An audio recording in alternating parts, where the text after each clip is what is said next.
نحمدہ ونصلی علی رسولہ الکریم اما بعد فاعوذ باللہ من الشیطان الرجیم بسم اللہ الرحمن الرحیم۔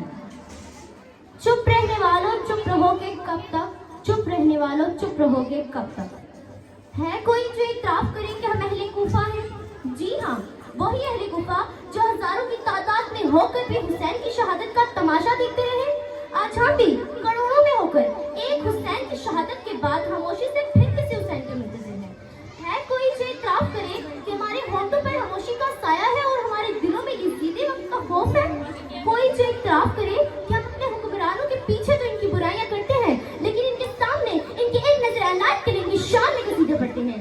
اے اقوام عالم، تم اس عرض پاک پر سالوں سے رقم ہونے والی ظلم اور بربریت کی داستانوں پر اس قوم کی خاموشی کی بات کرتے ہو؟ کیا تم نہیں جانتے کہ خاموشی کے گہرے سکوت میں ڈوبی یہ بے حس قوم امریکی ڈالر حاصل کرنے کے لیے ایوانوں میں لگی قائد کی تصویر تک بیچنے کو تیار ہے، اور تم عافیہ صدیقی کی قید پر اس قوم کی منافقت کی بات کرتے ہو؟ ارے تم دام لگاؤ، دام لگاؤ، دام لگاؤ، ہم اپنا ایمان بیچنے کے لیے تیار ہیں۔ محترم سامعین، میں اعتراف کرتی ہوں، میں اہل کوفہ ہوں، میں اہل کوفہ ہوں جو ایک حسین کی شہادت کے بعد پھر کسی حسین کے منتظر ہوں کہ ہمارے ہی منصب کا سر ہمارے ہی کا نیزر پر بولتا ہے کہ سننے والوں یہاں نہ آنا، یہ کربلا ہے پھر کربلا ہے۔ زمانے والوں، تمہارے محسن نے جان دی ہے، تمہاری خاطر سسک کے تمہاری سوچوں میں جینے والا تمہارے نیزوں سے مر گیا، تمہاری سوچوں میں جینے والا تمہارے تیروں سے مر گیا۔ یہ کربلا ہے اور میں اہل کوفہ ہوں۔ اس قدر خاموشی ہے چاروں طرف، ذہن سوچے تو شور ہوتا ہے۔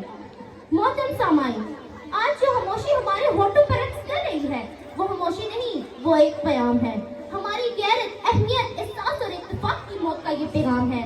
ہمیں احساس دلانے کا کہ اگر ہم وطن کے سودا کرنے والوں کو یوں ہی برسر اقتدار پر بٹھاتے رہیں گے تو ان قریب ہماری رگوں سے آزادی کا لہو بہنا بند ہو جائے گا، بلکہ بند ہو چکا ہے۔ یہ پیغام ہے ہمیں بتانے کا کہ اگر ہم اپنے قوم کے میر جعفر و غداروں کو واشنگٹن میں کسی گوری کی میز پہ بیٹھ کے اپنے ہی شہیدوں کی قیمتیں لگاتے دیکھتے رہیں گے تو ان قریب ہمیں قصہ بازی بنا کر تاریخ کے اوراق سے مٹا دیا جائے گا۔ یہ پیغام ہے ہمیں بتلانے کا کہ اگر ہم قائد کی تصویر کے سامنے بیٹھے کسی صاحب اقتدار کو ایمان و اتحاد و تنظیم کی دھجیاں بکھیرتے ہوئے دیکھتے رہیں گے تو ان قریب ہمیں تاریخ کے اوراق سے مٹا دیا جائے گا۔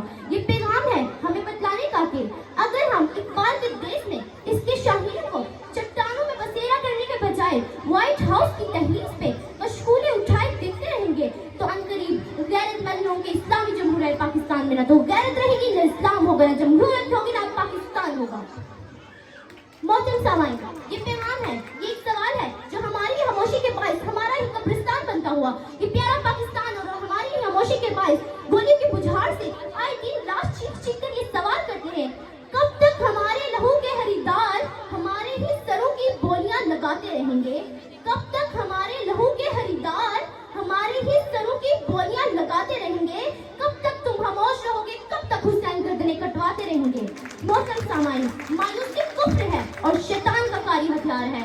ہمیں امیدیں سہا رکھنی ہوگی، ہمیں یہ جنگ لڑنی ہوگی۔ حسین و یزید کی یہ جنگ تو ازل سے ہے اور ابد تک رہے گی۔